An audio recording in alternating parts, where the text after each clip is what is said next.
আচ্ছা, যেই কলম দিয়ে লেখা হয় সেই কলম দিয়ে কি মানুষ মারা যায়? আপনার কি মনে হয় এই কলমে গুলি থাকতে পারে?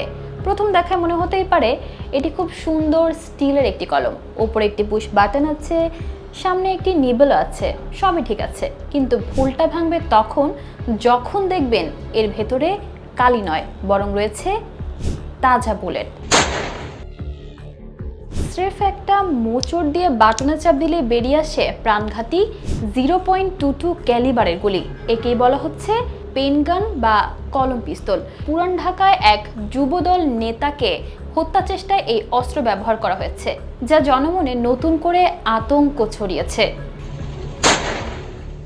সম্প্রতি ডিবির হাতে ধরা পড়া কাল্লু ও সাইমন নামের দুই অপরাধীর কাছে এই বিশেষ অস্ত্র উদ্ধার করা হয়েছে।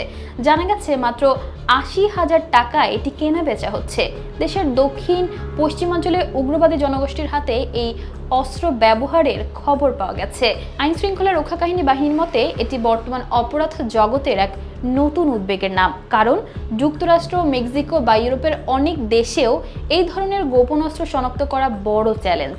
আকারে ছোট হওয়ায় এটি পকেটে বা সিগারেটের প্যাকেটে সহজে লুকিয়ে রাখা যায় এবং গুলি ছোড়ার আগে একে শনাক্ত করা অত্যন্ত কঠিন।